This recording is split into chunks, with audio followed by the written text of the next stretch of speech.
Hello, world. What's good with everybody, man? Y'all know what it is, and we back, and we back. I know it's been about a good 6 months. Yeah, it's been about a good 6 months, but I'm back, man. And yeah, we're gonna have to talk about this. We're gonna have to get started with this, man, for sure. I'm quite sure everybody gonna be tuning in a second. I know the notifications definitely going off, and I already know that everybody gonna tap in and holler at me anyway. You did what I'm saying, but once we get going, you did, we will be all right, man. But like I said before, I already got somebody in the chat right now. You did what I'm saying. Andrew Gray, what's good with you, man? For sure. What's good? What's good? What's good? Yeah, man. It's been a it's been a eventful weekend, huh? It's been an eventful weekend, huh? Oh man, it's definitely been an eventful weekend. Uh I definitely have been enjoying fights. I definitely have been enjoying fights. What's that? For the last 7 to 8 months. You see what I'm saying? I've definitely been to going to a lot of fights, unannounced, just popping up, going to fights.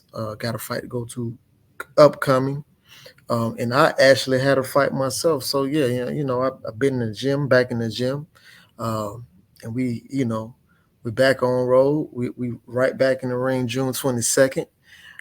So we moving right along the schedule, man. One monkey can't stop no show. You did what I'm saying, but it's been a great weekend of boxing. I must say, man. The card in Saudi, it was a couple fights on it that I did want to see. That I did want to see on the Saudi card. Of course, they had the heavyweights going at it. Frank Sanchez. If you've been over here, right? If you've been over here with me. Um, Oh, I got a shout out to the guys. And Andrew Gray was good with it. Mrs. Shelton was good with it. What's going on? Yes, indeed. Hello, world. Yeah, man, I'm back, man. Hot Tep Shalom was good with you, man. Salute to you as well. Yes, indeed. Respect. He said, man, it's been a crazy weekend. I already know, Walt. I know it has. Rock, what's going on? Would you say salute and respect, brother? Tell you time to drop them jewels. Good, sir. Yeah, I'm finna go ahead and drop them, man. I'm definitely gonna drop a lot of jewels because I know everybody gonna come back to watch this video. It's a couple people, it's a couple people. I actually had a chance to just sit back and see who was gonna say what as far as when it comes to the heavyweight division. If people was gonna say the correct and people was gonna say the honest things, maybe like one or two people. Maybe like one or two people. We're gonna probably say about three. But everybody else, they've been kicking that bullshit. But and I can see that, some people, I'm not gonna say that they listen to me, but I can kind of tell they say, well, you know what, damn, Tay did say this, and the third. This kind of made sense. Oh, okay, I see what he was. I had a couple people hit me up and say, bro, you were never lying, bro. I mean, I ain't got no reason to cap. You hear what I'm saying? So got to talk about the Fury and Oleksandr Usyk fight. That was a fight that I knew it was going. I actually kind of knew what was going to be going on in that fight from the very, very, very first beginning. Uh, like I said before, people clowned me and said this, and the third, and I didn't know this, and I didn't know that. Okay, well, I just continue to let my actions speak for themselves. I continue to let my words prosper and continue to grow. That's what I do. And then, of course, man, this guy right here, y'all seen him before to the right of your screen. Y'all seen him before on this channel a lot of times. I think Brian Norman Jr. has been over here 3 or 4 times. Um, Brian Norman Jr., like I said before, if you go back to the very first time that I had him on the channel, I said, guys, you just have to be patient with this guy. Even after his first fight, a lot of people say, man, I was expecting a knockout because all the sparring and whoop, the whoop, boom. I say, hey, you gotta be patient. You gotta be patient. See, because I'm gonna tell you, I'm gonna drop some jewels on what you guys didn't know. I'm gonna drop some jewels on what you guys didn't know. And we're gonna go from there. But checking out this Frank Sanchez fight, man. Honestly, the Frank Sanchez fight kind of went how I thought it would. I was probably the only person, right? I'm not gonna shit on Frank Sanchez because I do like Frank Sanchez, but I was probably the only person to say, hey, y'all might want to just calm down and relax on Frank Sanchez for these specific reasons. And I'm going to tell you exactly when I said it. I said you might want to calm down on Frank Sanchez because when he fought on Deontay Wilder's undercard, when he fought on this undercard in Brooklyn 2 years ago when he fought Helenius, many people don't know his opponent that night actually was coming up from cruiserweight. His opponent that night was coming up from cruiserweight. And I kept saying, hey, you guys might want to chill out on Frank Sanchez, because everybody's saying, oh man, he's a southpaw, he got power, he can do this, he can do that. I say, yeah, I didn't see what you guys was getting at. I didn't see that. I didn't see that. I forget the name of the guy he fought that night. It was on Deontay Wilder undercard when he fought Helenius. That guy he fought that night actually came up from cruiserweight. And we actually, are talking with myself and Coach Jay. I remember very vividly. I was talking to Coach Jay in the back. I said, man, I think this fight got a potential chance to go to distance. Jay kind of looked at me like, Tay, this guy coming up from cruiserweight. Frank Sanchez might get him out of there early. So when the fight kept going on, we was kind of shocked and surprised that the fight was going as long as it did. In that fight, Frank Sanchez was being backed up. In that fight, Frank Sanchez got hit with a couple body shots that he didn't like. In that very same fight, you seen Frank Sanchez come forward only when his opponent got tired. So from that point, if you guys go back to that live, and some of this stuff I erased off my channel anyway because I got some other stuff going on, but I know for a fact that I said, hey, you guys might want to slow down on, you might just want to slow down on Frank Sanchez. Well, one of the biggest things I probably learned about Frank Sanchez this past week was talking to Uncle Luis Ortiz. He said, hey, man, it's two ways you can beat Frank Sanchez. Said, first of all, you got to back him up. And second of all, he said you got to back him up and stay on him. And the second thing is go to the body. He don't like body shots. Uh-oh. Well, what happened? Didn't his opponent, Caballero back him up and go to the body? Relentless pressure all the way around the ring from round one to whenever it ended? Absolutely, he did. He wasn't giving Frank Sanchez no time to breathe. If they had a clinch, they had to break up. The referee broke him up. Boom, he was right back on Sanchez like Nats on shit. Right back to it. Going to the body, delivering some significant body shots. And that's actually something that I have already seen. Only if that fighter, when he fought on Deontay Wilder undercard, only if that fighter could have did the same thing that night, he possibly could have pulled it off. He did it a little mild, a little mid. He did it a little bit inside that fight. But when I saw it, I said, hey, we got a potential fight on our hands. Of course, Sanchez ended up stopping him when he fought on the Wilder undercard. But this past weekend, it showed me that Luis Ortiz definitely has spent has done some round with Sanchez. And it's crazy because Luis Ortiz's brother has said the same thing maybe it might be like a year before then when we was actually talking about Frank Sanchez. Because Frank Sanchez, of course, had called out Wilder. And, of course, we still talk to Team Ortiz and things of that nature. And, it's just a conversation that came up about that fight.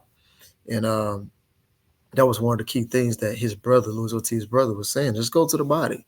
But how did you guys feel about the fight? Because me personally, if you've been over here with me, you know that I haven't been high on Frank Sanchez. You guys know that I haven't been on Frank Sanchez. Now, one of the moves that I didn't like about Frank Sanchez was training with He's actually though Frank Sanchez actually fought on wild card 2 times. Yeah, twice. Yeah, absolutely twice. He went over with he changed trainers, and I thought that was very, very. Mm, it was a. I'm not gonna say that was the reason why he lost, but he's had some trainers, and I'm trying to see why is he switching trainers. That was one of the key things that threw me off. You know what I mean? Because he had Canelo training, then of course he had I forget the Ryan Garcia old trainer.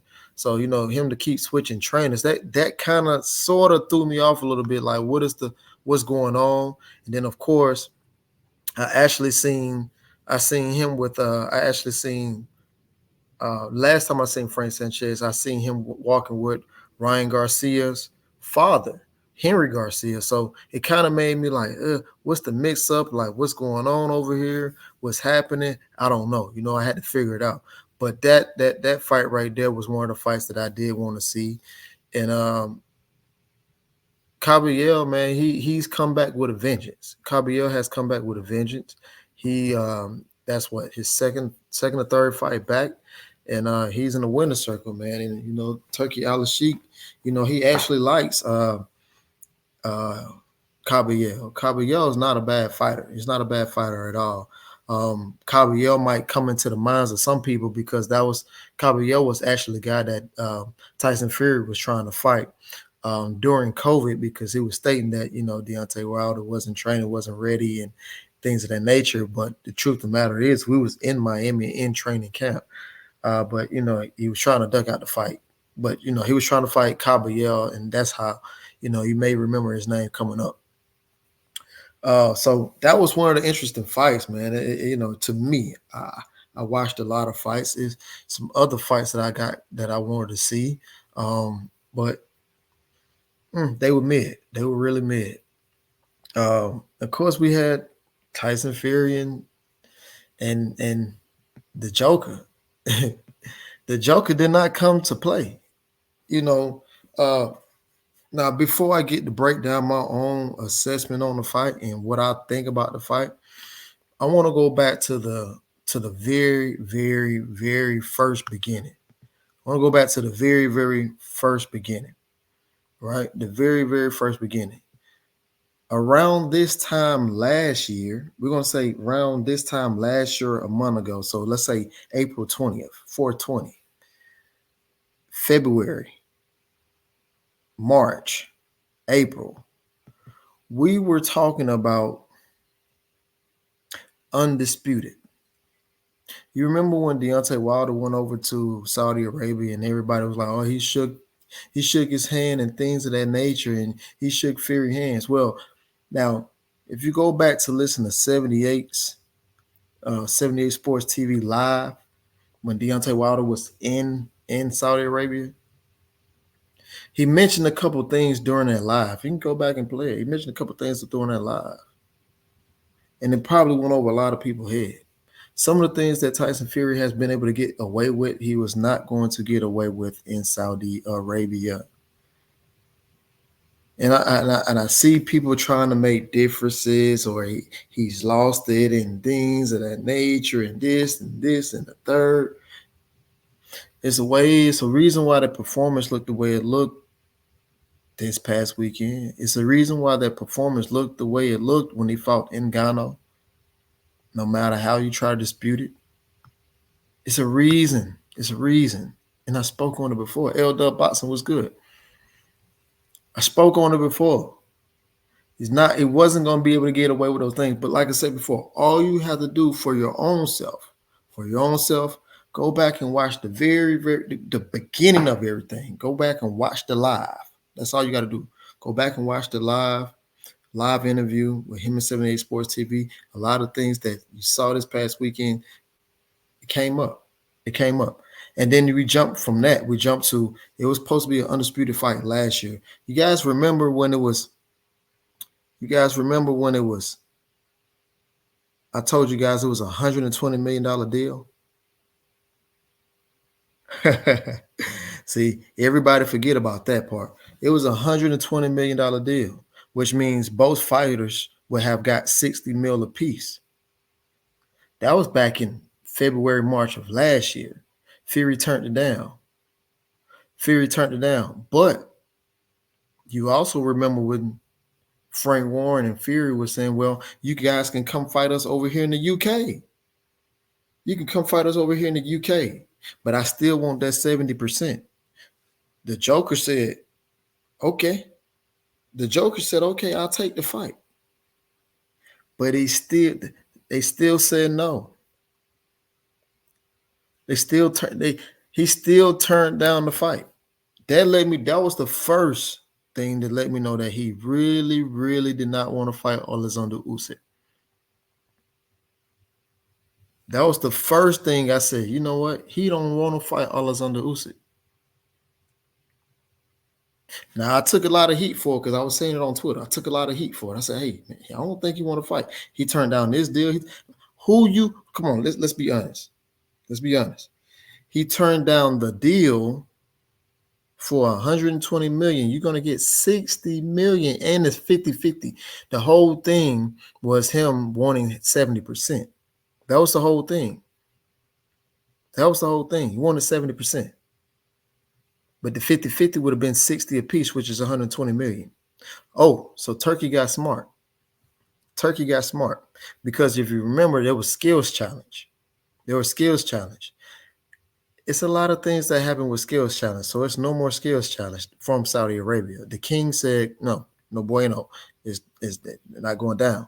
Well, the king and the crown prince put Turkey al-Sheikh in charge. Turkey al-Sheikh was just dealing with, throwing different shows on the music and musical type of things. That's all he was doing over there. But now he got his interest in boxing because he is a big boxing fan, right? And when he got involved with it, Skills Challenge just had signed Oleksandr Usyk. And I think a lot of people forgot about that going into this fight as well. Oleksandr Usyk was definitely a Saudi Arabia fighter.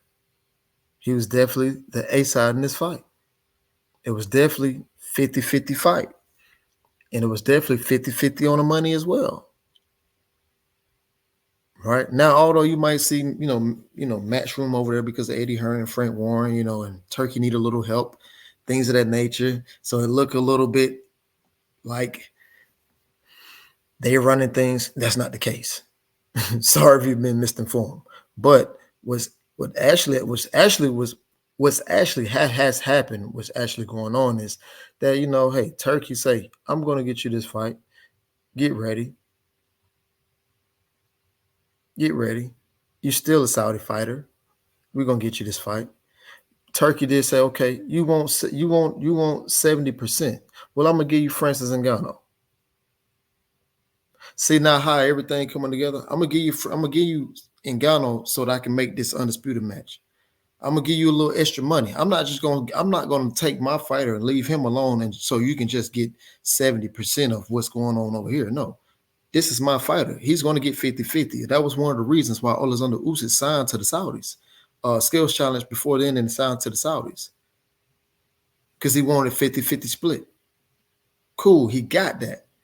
But Fury wanted 70%. So Turkey got smart, said, well, I'm going to give you Ngannou. You can go get the big fight. You can go get that. But guess what you can't do?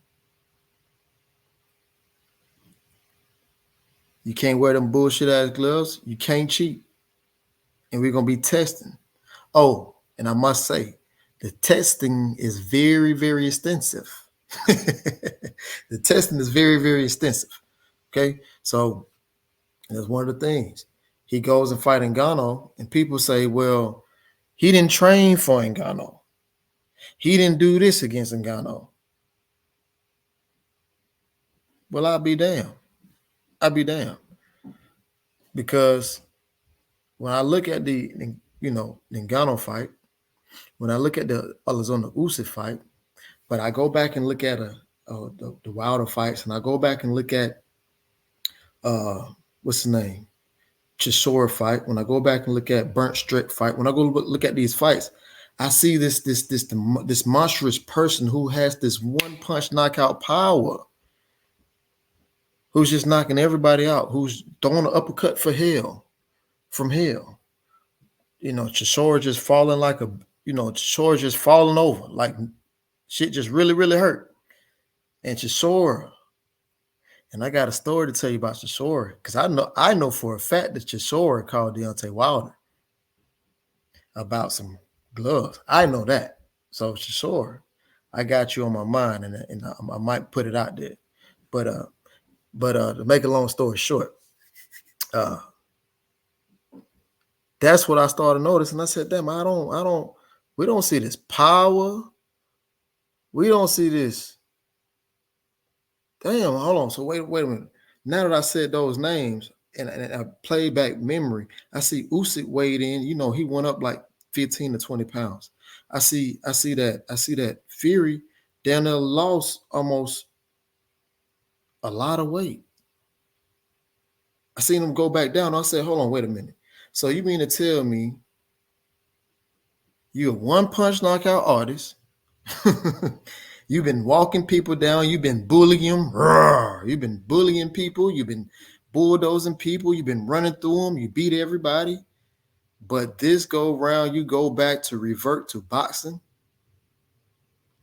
You go back to boxing versus a guy who's smaller versus a guy who can actually box, pivot, maneuver, who's a former cruiserweight, who can maneuver, give you some of the Lomachenko. You know what I mean? He can actually do that. So you go from losing all this, knocking people out, uppercuts, one-punch knockout power, to back to boxing. Wait a minute.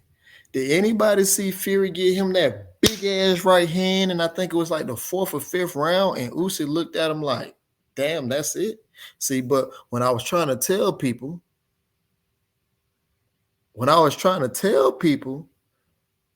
I know many heavyweights.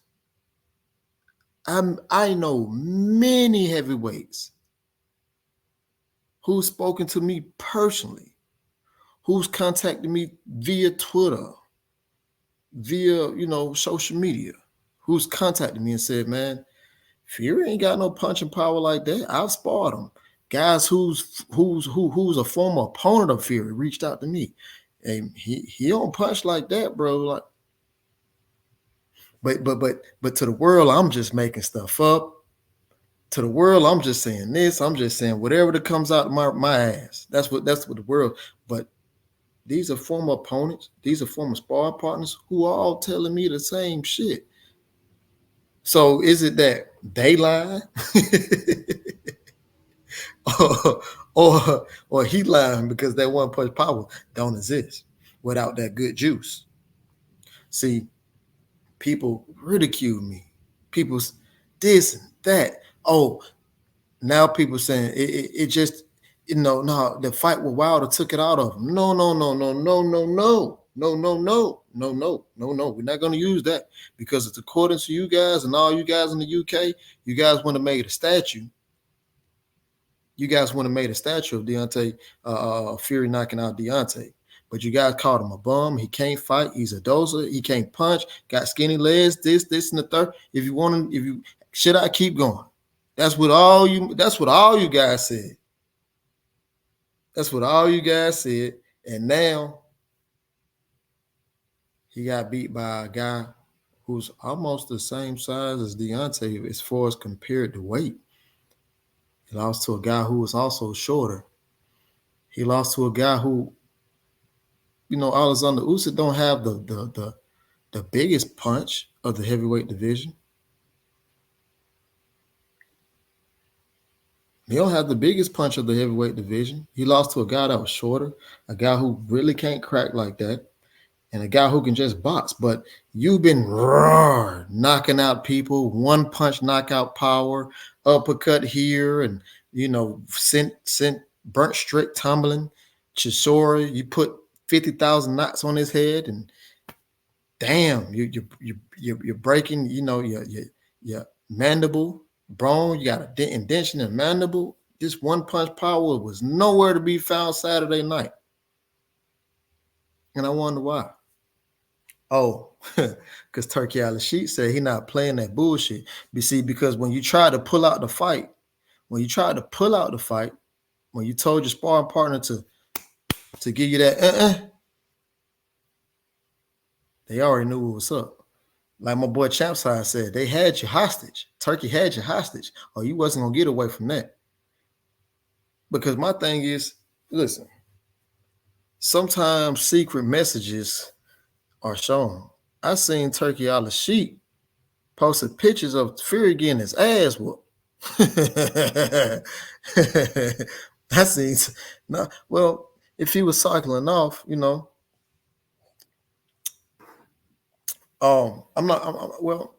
it could have been a situation where he was cycling off Andrew Gray, right? It could have been a situation of him cycling off, but I know that there's extensive testing.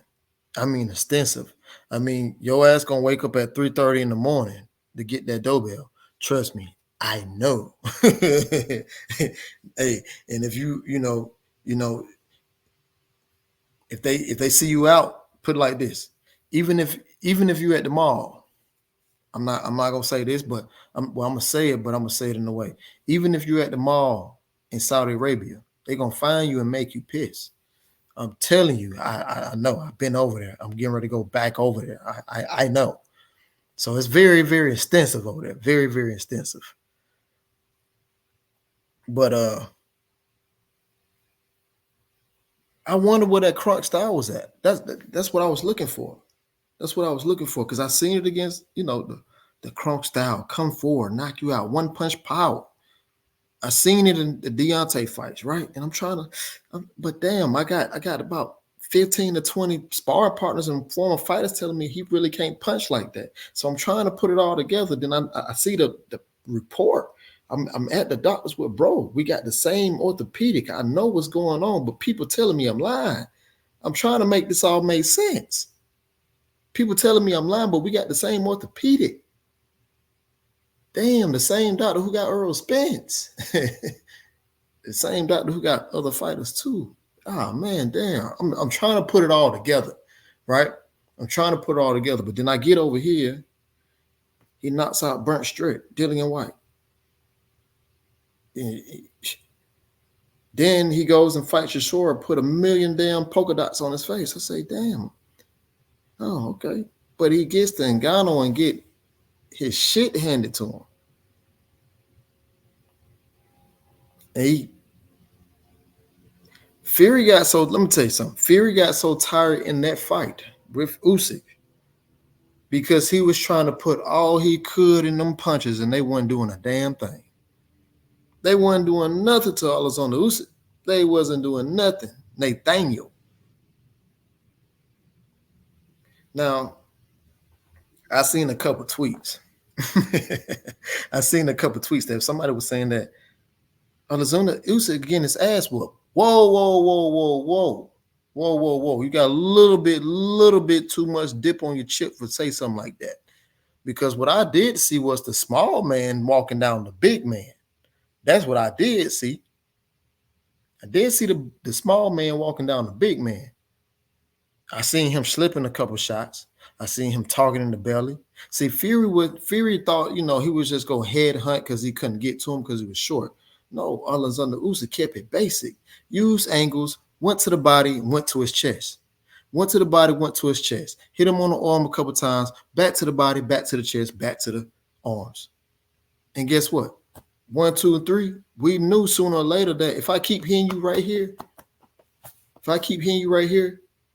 notice one time I ain't touched my head, but if I keep hitting you right here, boom, you're going to get hit. And that's exactly what happened.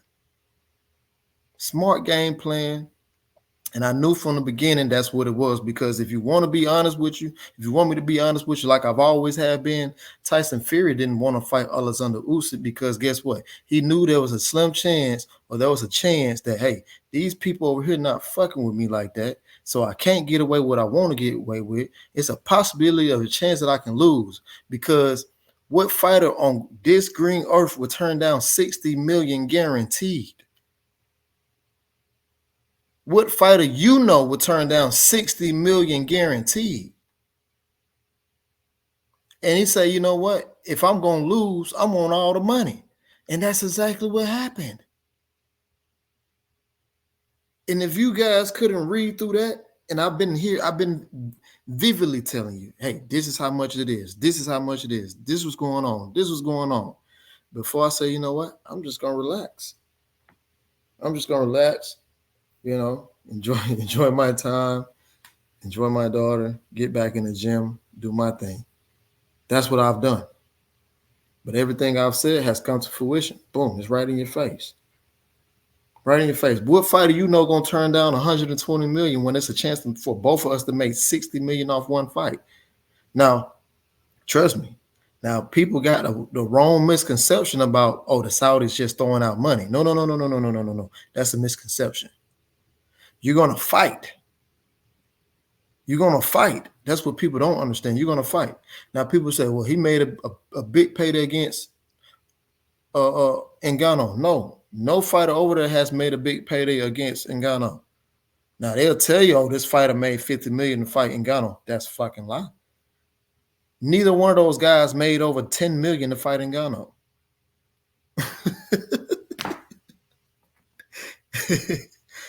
But you mean to tell me that I got a guy who, potentially made undisputed before they fought, right? I know they just fought, but we're talking about before, because I took y'all back to the beginning, who potentially could have made undisputed a long time ago. This fight post that had happened March, April, May of last year. And here we are a year later talking about that. The same guy who turned down 60 million. Come on, man. What fighter you know going to turn down 60 million? So he knew in his head already, there's a potential I could lose this fight. I can't get away with what I need to get away with. So I'm going to need some more money. I'm going to need this. I'm going to need that. Come on, man. I was seeing right through it. Then you want to talk about the lead up to the fight. Fury was nervous as hell. He was nervous energy. Not looking at Usyk. Not looking at him. And then you got his dumb head ass daddy headbutting folks. And that's why I tweeted Turkey. In Turkey, I had got a call from the little prince, the little crown prince son. I know him personally, and he said, "Man, Turkey got your tweet, man," because he know that I talk to him all the time. And I said, "Man," I tweeted Turkey. I said, "Man, get that clown shit from over there, man. Headbutting folks and shit. Come on, this ain't wrestling. We ain't finna turn this into wrestling, WWE. Come on, man, go ahead on." You know what I mean? Go ahead on. But I gotta give Usyk his credit. A lot of people look down on Usyk. A lot of people was telling me that Usyk gonna lose. I'm like, hey, listen.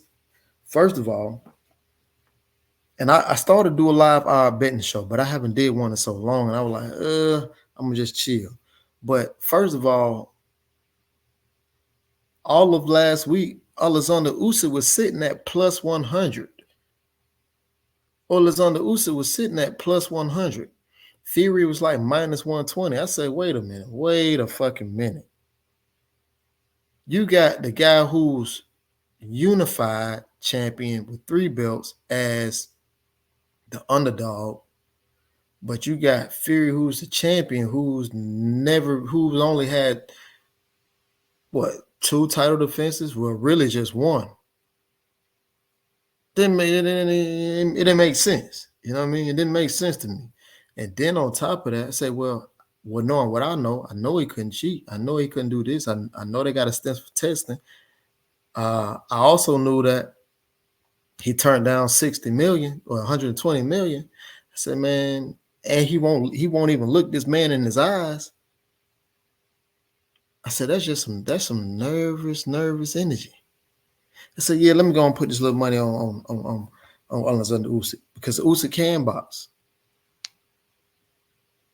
From the opening bell, Usyk went straight to Fury. Usyk went straight to Fury. Straight to him. Started backing him up. Normally you see Fury, one punch knockout power coming forward and this, and the third. Come on, man. Come on. So I knew automatically what was up right there. You know what I mean? I knew that, hey, it's going to be upset. And I knew that Oleksandr Usyk was the A side because he signed with the Saudis. He signed with them. You know, and I understand that. And I also know some other stuff as well. Like I know what Turkey like from conversations. I know what he like. I know what he doesn't like. Right. I know who he really mess with and don't really mess with. You know, I know this type of stuff. So, you know, that's one of the reasons why I kind of just been chill and, you know, because I don't know what I'm talking about. Obviously I do. but I kind of just been chilling and relaxing because, you know, there's a lot to say and I don't want to say the wrong thing, right? But are you guys surprised that Tyson Fury lost? Be honest. You can be honest with me. You can be honest with me. Because one of my guys saying that it was a robbery. I'm like, what the fuck fight was you watching? Yeah, what the fuck fight was you watching? No, they said a split decision, but I don't even agree with the split decision because I had Usyk winning by 2 rounds.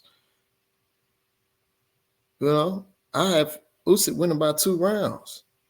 But the Joker was definitely in, like my boy Champside saying, shout out to Champside, man. And he said the Joker, he said Joker beat up Batman. You know what I'm saying? Usyk was definitely live in the fact that day. He was in the building, man. And it was nothing that nobody could do about it that day. That night was his, for sure. Dwayne Price said, I'm not. Nah, for sure. I understand, for sure. Shelton said, nope. AJ64 was good with it. ATL Unanimous Boxing Sports was good, which he said, hell no, I won money. Shit, I'm glad you did, brother. But look, it ain't got nothing to do with me or nothing like that, right? But honestly, if you just sat there and thought about it, right? Because I know the people who come over here when I do go live or when I have go live. I know who rock with me and I know who don't. I know who here just to listen and see what I'm going to say so they can take and run and make a narrative. I know, right? But if you've been listening to what I'm saying and you looking at how everything playing out, you'll see like, damn, bro was on point with that. Okay, bro was on point with this. Shit, bro knows something. Okay, bro was right about that. And mind you, I ain't been on the scene. So everything that I'm saying, you see the puzzle moving. You see everything moving. So everything, if you follow the steps leading up to this fight, everything I've said about this fight in particular, it had to make you raise your eyebrows like, damn, hold on. Somebody don't want to fight. Somebody don't want to fight. If you caught a whiff of that, you should have put some money on it. Even if you caught a whiff of that, you should have been like, damn, bro said home, turn down this. Shaw don't want to fight like that. Oh, okay, I might have to go and pull a little something down. You know what I'm saying? But Jessica, what's happening? What's going on with it? What's happening with you? Fury should have 5 losses, 3 to Wilder, 1 with that big cut in the last one. Yeah, man, and listen, this is how I just remember the first time that I had a conversation with Deontay, and when he was telling me all about Turkey and how Turkey, who he likes and who he don't like, and Turkey won't, have any none of that cheating shit going on, and he's trying to, bring boxing back and things. Well, I remember when we first had that conversation, that always stuck with me. That always stuck with me. And you can go, he was throwing hints on the first time he spoke about Saudi when he was speaking with 78 on that first interview when he was actually in Saudi Arabia. So when he had, when he talked about that, that kind of made me, okay, we're gonna see what's going on. And then just to meet the people that he's associated with, like I got a good his lead man that works for, of course, Riyadh Season. his head man who works everything to make sure everybody in place. I got his number. Shit, I was just talking to him earlier, and the prince, right? So Turkey works for the prince that I know. Turkey works for his father. So I talked to the little prince. I talk to him every day. So like just to have that relationship with him and understanding them, I'm seeing what they're trying to do with boxing. As you can see, they definitely came over here to to the U.S. putting together a card. Now, what's ironically what's funny about that? Uh, it's not up, but I did say this. I said, I remember when um, the Sheik. I was telling you guys about the Sheik. The Sheik has a crib out in Beverly Hills, and I was saying that hey, they don't really like to be seen, but they be over here in the U.S. And I was telling you guys about the propaganda about how the U.S. portrayed the Saudis, and people trying to argue me back and forth. I'm like, okay, well, you believe what you want to believe, and I'm gonna believe what I want to believe. But at the end of the day, the Saudis, the Sheik, one of the princes, they got houses over here, so they know exactly what's going on. They know what's being said about them. But I also did mention that they're looking to eventually bring boxing out here to America, and it's definitely happening. They're definitely going to have a venue out in California, LA to be exact, and they'll have a car. So everything, if you've been listening to everything I've said, everything is 100% accurate. You know what I mean? Um, Uh, but that's what it is, man. You know what I mean? That's what it is. I'm not surprised by this fight. Like I said before, if you follow the timeline on this fight, there was just things that you had to raise your eyebrow about. There's things that you had to see. Now there was moments where Fury did, have some moments in the fight. Just like I seen Usyk, people thought that Oleksandr Usyk was dying down like the 6th and 7th round. I actually said no. He's trying to, he don't get me wrong. He took some time off. Don't get me wrong. I'm not gonna sit up and bullshit, but he took a round or two off. But that's the same thing he did in the middle rounds when he fought Anthony Joshua. I gave Joshua a big credit because I felt like Alexander Usyk took off 4 rounds to 0, and then Joshua fought back 4 hard rounds straight, and then going into the ninth, it was 4-4. I said, "Oh damn, this fight can be anybody's." And I felt like he kind of had that same thing.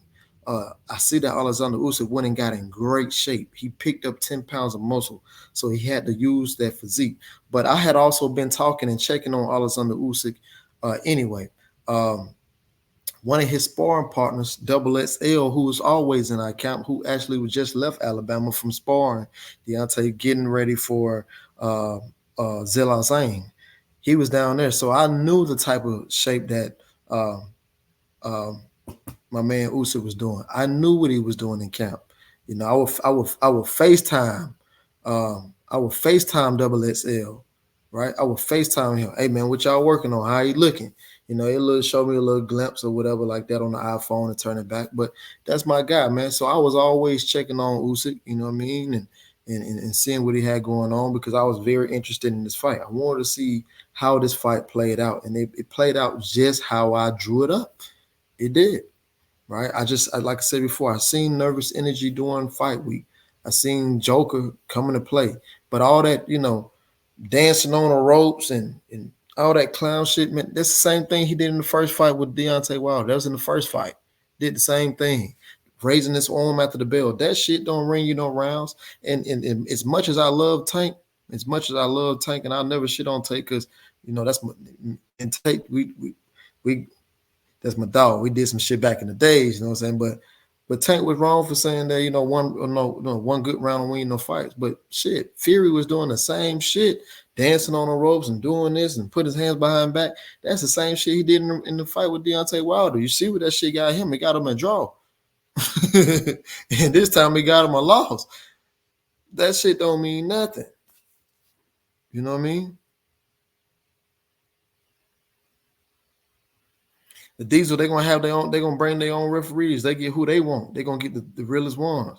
If you think about it, you ain't seen name me one bullshit referee you seen in the ring over there. Look at the judges.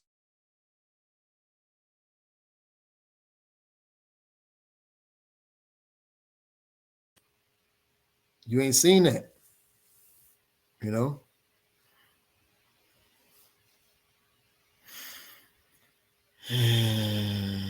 So yeah, man. It is, hey man. Look, I just don't know what fight some people watched, you know. But and people heard me say this as well. Sometimes when you have that fighter who's control, sometimes you can tell who's controlling the fight, and Usyk was controlling the fight. How in the fuck do I got this 6'7" cokehead backing the hell up on these ropes? And there was a couple rounds where Fury did absolutely. He might have threw some couple punches at the end of the round, but if you look from 3 minutes, starting at the 3 minute mark and coming all the way down to about the last 50 seconds, 50 seconds of a round don't win you no fight. Let's talk about what happened in these last 2 minutes when you did Nathaniel. Let's talk about that. I want to talk about the 50 seconds that then you go throw your hands up. I don't want to talk about that. I want to talk about the whole round, because what I saw was you getting backed up from round 1 all the way to round 6, getting backed up. Before you came on strong, got to give him 6, 7, 8. No, he came on strong. He did. He came on real strong. But just like, Usyk did with Joshua, I'm not going to say he gassed out, but he kind of toned it down a little bit. And then what happens in round 10, 11, and 12? Oh, he turned that shit up. He turned that shit up, man, for sure. But, hey, it's over and done with. And in fact, Usyk is not even the undisputed champion no more. Because it was a long stall. It was a long stall. Like I said before, there was, Usyk and the IBF had next.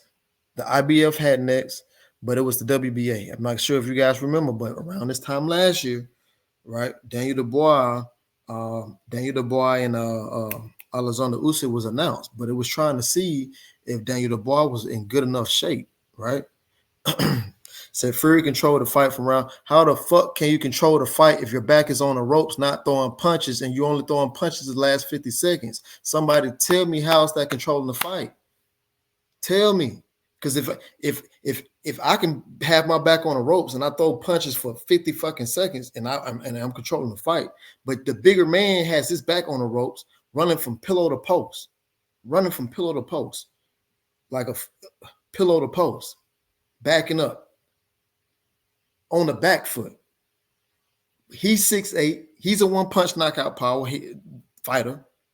But you got this little bitty ass 6'3" fucking cruiserweight walking your ass down, punching on your stomach, punching on your arms, punching on your chest, and you mean to tell me he can control the fight for 50 fucking seconds? Get the fuck out of here, man. Don't ever say no bullshit like that, bro, because when you talk boxing, bro, you got to talk with knowledge. And I'm sitting here looking at the fight, rewatched it this morning. The motherfucker did literally nothing for 50, only did something for 50 seconds in at least 6 different rounds. And you're telling me he controlled the fight? What the fuck fight was you watching? Don't give me that shit, man. Don't give me that shit.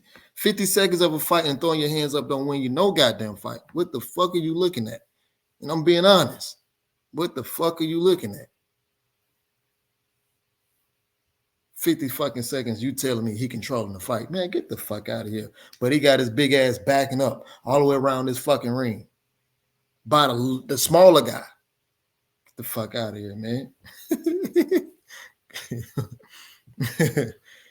Yeah, straight left a lot because he was dropping his hands because he was worried about getting hit in the stomach and the chest. Come on, man. The stats tell you that. He was controlling the fight, but Usyk down there threw almost over 100 and some odd punches more. What? Man, give me that bullshit, bro. Man, look, I'm off that shit. But Brian Norman Jr., man, people get me fired up by dumb shit, man. You know what I mean? People get me fired up by dumb shit. Come on, man. You gotta know who you're talking to, man. I don't just watch the rounds. I watch what's going on in the fight. I watch who's done what for how many seconds, all that. You can't tell me he was controlling the fight, and I'm looking at the motherfucker do nothing. You can't tell me that. Hey, you can't sell me a Black Rock. You can't sell me a Black Rock. You can't sell me that. But Brian Norman Jr., man. Brian Norman Jr. I've been trying to tell people, you seen Brian Norman Jr. over here for the last past almost 2 years. You seen Brian Norman Jr. I was the first to introduce you guys. Right? I was the first to introduce you guys. I was telling people to be patient with him. It was certain things. And it was certain things I was telling you about Brian Norman that if you know, you know. Now people were saying, well, he don't look that good. We heard the sparring stories. That's what we want to see. Of course, people want to go. Of course, people want to see knockouts. Of course. But when he had his first fight back, everybody, it was mid, I was hoping I seen the Bud when he hurt Bud, or I wanted to see when he, fucked up Tank. I wanted to see all that. I wanted to see that, Brian. Well, it's not even an excuse to him, but you got, sometimes like you guys always say, oh, a fighter got to be busy. When Brian Norman first signed with Top Rank, Brian Norman hadn't fought in almost a year and 3 months. So he had that fight. Now, one thing about it, Brian Norman also had a hand problem as well. And you can look at the timeline. You can look at the timeline yourself. He had that fight, the first fight, then the second fight, even though he hurt his hand in the first fight with Top Rank, right? But he also had to grow. So we went from the first fight to the second fight where he did hurt his hand. He pulled back, right? He pulled back and went to the next fight a couple months later because he had the surgery. Now check this out. What people don't know is that they've offered Brian Norman at least 3 different people each time he's fought. They offer him at least 3 different people, and he's picked the best available opponent each and every time. But they'll tell you, oh, well, he ain't, we need to see him do this. We need to see him do that. We need to see him do this. We need to see him do that. Cool. Well, he come back off the hand injury, fights, had one fight, beat him, and I actually went to the fight in LA. People were saying that, oh, this is going to be his biggest test. This guy can really box. This guy can do this. Now, although the fight was sloppy based on the other guy, right? Based off the other guy, it was sloppy because of, the styles just didn't mix with each other, right? Didn't mix. One guy, he wanted to lay on the ropes and try to, be technical, and Brian wanted to bang. And I do agree. And I told Brian to himself and text him to his face and said, bro, you was smothering your shots. I ain't like this. I ain't like that. Right. But he's still growing. This is the guy he fought was a Olympic team alternative, but they'll tell you, oh, he hasn't fought nobody. Then he fight Boba Chica. Yeah, he did get caught and dropped in the first round, but it was also, and I think that he lost that round, but came back and won the second round. He cut the guy right on his eye. Then of course Brian got one. It was a no contest, right? Brian wanted to run it back. Norman wanted to run it back. He said, fuck it, let's run it back. I said, bro, we going to have to change what we going to do. See, I can, I called, bro, we going to do boom, boom, boom, boom, boom, boom, boom. But see, I knew, and this is how people get on this fucking YouTube and pretend to talk boxing, but they don't really know what the fuck be going on. Because I just came from one channel, a motherfucker tell me, yo, he wasn't even top 10. Whoa. First of all, Brian Norman was like number 11, number 12. So he was going to inch his way in anyway, right? So the homecoming fight for Centillion was this, he had a homecoming fight coming up. So if you know how the rankings work, when you first get your title defense, sometimes they pick from the bottom to the top sometimes. You know what I mean? Especially in the homecoming fight. So he was going to get the chance. I knew that Brian Norman potentially could have got Centillion before he fought Bubba Chica. I said, yeah. He probably going to get that shot. But I also knew that it was going to be for an interim. I knew that Bud Crawford was moving up, so I said, you know what, this fight could potentially be. And shout out to my brother L Dub as well. I said we said this fight could potentially turn into a title fight. We were saying that before his last fight. So this just let me know people get on this YouTube talking boxing, but they don't really know what's going on. They ain't know bro had injuries. They ain't know bro was, had 6 months off here, a year off here, and a year and some change off there. They didn't know that. They get on this motherfucker. How, I'm not sold. Oh, okay. But then I heard a motherfucker get on here talking about, he called out Boots. Yes, he called out Boots. But what people also don't know is that him and Boots are sparring partners. So basically, what he's emphasizing is that, yeah, I know Boots is good. I know Boots is great. Me and Boots can get it on. But right now, I want Conor Ben. Right now, I want this person. Right now, I want that person. I just heard his father on another channel today saying the same exact thing. So I know I know because I'm with Brian. I know what's going on. He sparred with Boots. In fact, the same weekend that you guys hear about the stories with him and Bud Crawford, that same week he was sparring with Boots up in Philadelphia. You know what I mean? It ain't no beef there, but for a person to get on this motherfucker on his YouTube and talk like, oh, they don't know. No, he said Boots' name for a reason, because if he didn't say Boots' names, guess what? You was gonna be crucifying him anyway. Just like a motherfucker say, all right, we know he don't want the guy from Philadelphia. How you gonna tell that man who he want? Come on, man. But it is mutual respect too. He letting them know, like, yeah, we work with each other. Yeah, we spar partners. Yeah, we can get it on. But I know right now, we're not gonna get it on, because that's, we can build this up. I keep winning, you know what I'm saying? Get some fights up on my belt. You do your thing, and we can meet for unification or undisputed or whatever the case may be. Because if you think about it, all the belts at 147 are dispersed right now, except for the WBO and Boots got the IBF. Which kind of got the WBC. So the belt's been dispersed for a minute. So let the man work. Let the man work. You know what I'm saying? Shit. Conor Ben, he just came in the WBO rankings at what I think number 12, number 11. Maybe Brian Norman give Conor Ben a chance, or what's my other guy name who was up there too, or Teofimo Lopez if he win his fight coming up. Maybe Teofimo Lopez, because he is super champion. Maybe he'll move up the 147 and challenge, Brian Norman for a homecoming fight, because I've heard that fight could be happening too. You know what I mean? But just to sit here and say, oh, we know you, bro, him and Boots been sparring for the last 4 years. What are you talking about?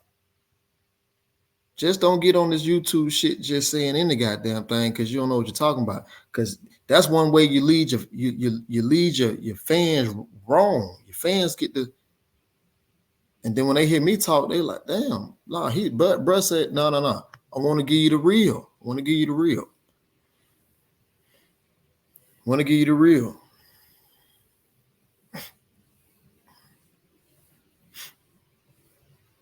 Yeah, so Barrio got a belt too, I think.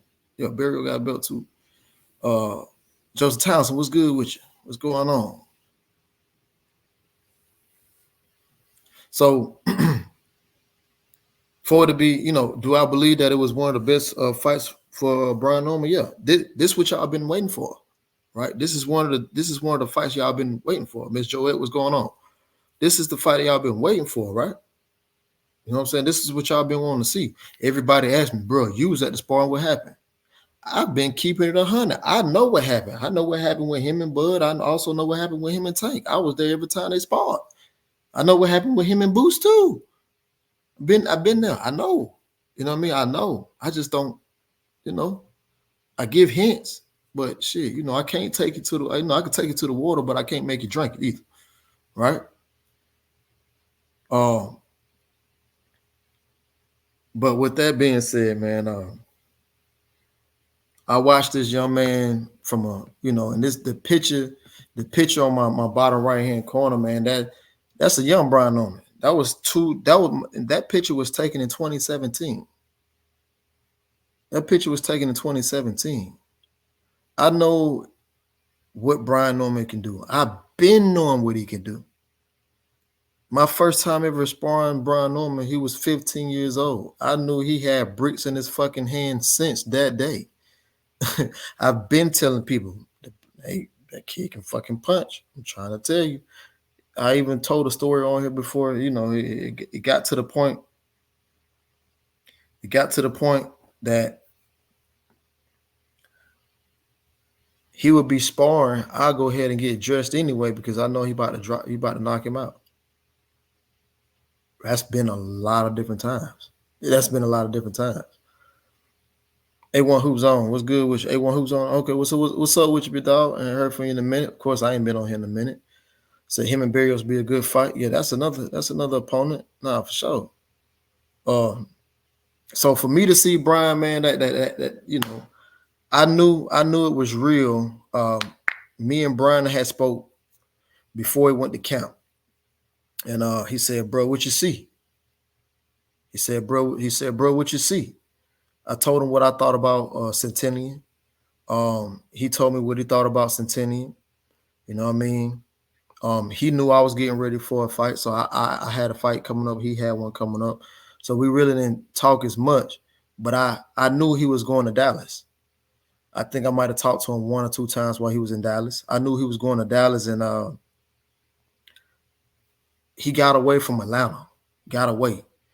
And if you know Brian, like I know Brian, I ain't gonna. Well, you could probably say homesick. You know, probably homesick because you know this is Atlanta. You know, he's still young, so probably homesick. But when I seen that he didn't come back, I see his dad on the Instagram and in the Twitter. He'll be here, and Brian's still out there training. I knew then it was real. And then I started seeing the different spar partners who he was getting work from. I started seeing the different sparring partners who was getting work from. He got work from Puello. Puello got a fight coming up against Gary Antoine Russell. He was getting work with the guy who Edwin De Los Santos, right? He was getting work with Edwin De Los Santos. He got some work with Michael Fox. He got some work with some other southpaws too. I forget their name, but he was getting great work. He was getting good quality work. He got away from home. You know what I mean? We got away from home and went to work and got busy. You know what I mean? And sometimes it takes that. And he ain't a little boy no more. He grew up right in front of my eyes. I've been knowing Brian Norman since he was 15. You know, like I said before, that picture that you see or you saw in my bottom right hand corner, he was only that was back in 2017. So that was 7 years ago. So I'm letting you know how I knew he was the real deal. I've been knowing he was the real deal. There were guys who would not fight him in the amateurs. I knew he's the real deal, you know. But I think now guys got to put some respect on his name. You know, I think you got to put some respect on his name because, again, he's only 23 years old. He's only 23 years old. You got to put a respect on his name, man. One thing I also want to say, as much as people want to say, you know, they asked me about the Bud thing, and as much as that went on between Bud and, you know, Bud, Bo, and Coach Red and all those guys over there, and of course I was there, so I know what happened, and Brian Norman, Big Brian Norman, his daddy, even his brother Drabo. As much as that has went on between the two camps, Coach Red reached out to me the night before the fight, which is one of Bud Crawford's coaches, reached out to me and he said, man, I believe that Brian Norman can beat this kid. He need to do this, and the third on top of what he's already doing. I sent it to Brian Norman, and I sent it to Brian Norman. I sent it to Brian Norman Jr. and I sent it to Brian Norman Sr. They both said respect, and we really appreciate that. So all the talk between him and Bud, that shit can die down now because It ain't no ill will. Everybody cool. They believed in Brian. And for me to even see that come through as a text message on my phone from Coach Red, who I know, listen, we know it was some interchangeable words between the two camps. Shit, I was in the middle of it. You know what I mean? So I know, right? But for Coach Red to hit me up and say that, and it was all love, man. So uh y'all gotta put some respect on Brian on my name, dog. Y'all gotta put some respect on it for sure. Got to put some respect on it. I mean, he went to another man hometown, right? And you can pretty much say that the fights that he had prior to fighting Centillion, wasn't much. It wasn't much that what people had been looking for. So he knew that he had to deliver. But I knew that any moment he can deliver, simply because how that's who he is. And he was telling y'all the whole week, listen, I thrive up under pressure. I thrive up under pressure. And I can tell at the weigh-in, not the weigh-ins, but the press conference the day or 2 days before, he was a little bit, the day before the weigh-ins, he was a little bit frustrated because he really wanted to put hands and feet on Buddy then. I can tell. He said, listen, I ain't got no more to say. Y'all gonna see. That's why he stopped talking during the press conference. I know Little B. I know him. Right? But shouts out to Lil B, man. He did the thing. And y'all know the interview coming. Y'all know the interview coming. You know I'm finna bring him over here. We finna get it popping. When I touch down in Saudi, y'all know you got the exclusive footage coming. Make sure you sub to the other channel as well. Make sure you go ahead and sub to my other channel, right? Make sure you go ahead and sub to the other channel because all my other stuff gonna be on my other channel. I'm gonna post I'm gonna post all my interviews and stuff on this channel, but all my videos of Saudi and does stuff over there because I got a whole bunch of things planned coming up. So make sure y'all tap into the other channel. Make sure you subscribe over there because it's gonna be a little bit different in Saudi this time. So make sure you tap in. But man, I just had to touch the scene and bless the scene one time for the one time, man, because it's a lot of fugaziness going on, man, and people ain't keeping the 1,000 when they breaking down these fights, man. It's a lot of fugaziness, and people want to, I don't know, man. It's a lot of BS been going on, but I kind of wanted to get away from the whole for a minute. Anyway, I was gonna come back at one point in time, but it was just too much back and forth about Devin and Tank. I can't, if you know me, I'm not gonna get into that shit. I'm not gonna keep going back and forth every day about a Tank and Devin fight when they ain't even fighting. I'm not doing that, right? Uh, it's just too much back and forth. I'm not doing that. Hell with that. Let's talk boxing, man. I'm not getting into that clown shit. But at the end of the day, you know, what was I gotta speak on it because what was done. So what's the other channel?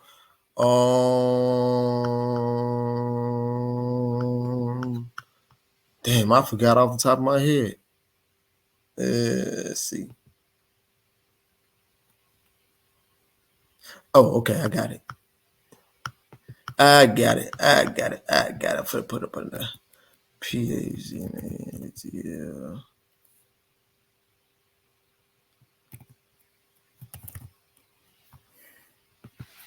Yeah. I got it. Matter of fact, let me just put the link in there. I'm tripping. That's how long. That's how you know I ain't been on here that long. I ain't been on here, man. I just been living, bro. I've been living, man, for sure. I've been living. I've been having, life be lifing, man. That's what people like to say, right? Life be lifing. So I've been doing some things and getting some stuff that I need to get done. You know what I mean? Got it done. I also had a fight. You know what I mean? I got another fight. I'm getting right back in the ring June 22nd. Going to be my second one. Shit, I'm trying to fight. I'm trying to fight 10 times this year, man. I'm trying to fight 10 times this year. So, and I think I can get it done. I think I'm gonna fight 10 times this year. So we moving, man. We back moving, fully healed from an accident. You know what I mean? It was crazy. I had another accident too. So I had another accident too. So man, it's just it's crazy, man. But for sure, man. Oh yeah, appreciate that, man. Appreciate that. I just seen it come through. Andrew Charles, I appreciate that as well. They want who's on. Appreciate that. Yeah, man. Just tap into the other one because I'm gonna be posting a lot of stuff over there. Uh, post a lot of stuff over there when we in Saudi and stuff like that. So, Miss Joey, I appreciate that for sure. Thank you. Appreciate it. And man, yeah. So we definitely got another fight week upon us this week as well. I'll probably come back on what's today? Monday. I'll probably come back on Tuesday. No. Wednesday. Before you travel. Yeah, before I travel. Yeah, before I travel. So I'm gonna get that stuff done. Okay, Joseph Townsend, I appreciate that, bro. So you're gonna get on some of these rider cards, man. Listen, man, honestly, bro, that's one of the reasons why I'm trying to fight as much time as I want. Turkey, he already know about he know I wanted Turkey know that I wanted to fight with what's that boy name? Uh Turkey knew that I wanted to have that fight with the little pussy that's scared from the UK, Fury Boy. Turkey know about that because he hit up somebody I know about that. Uh, but we don't know. I don't know, man. I don't know. I really don't care to. I really would. I wanted to fight the guy who fight at 140 who's from Saudi. Um, but he told me no. He's coached by the coach on the West Coast. I can't think his name. I told y'all when I get to talking boxing, I forget names. Yeah, Low just won, but Low don't want to fight though. Low a bitch. And Low can't fight, man. Look, Low can't, man. Low was supposed to get that guy up out of there. He can't fight. He a bitch though. But yeah, man, I'm finna get up out of here, man. Eyes itching. That mean I'm getting sleepy. Eyes itching, so I'm out, man. But I'll definitely be back on Wednesday before we head out. But with that being said, I'm out. Love, peace, happiness, and hello, world.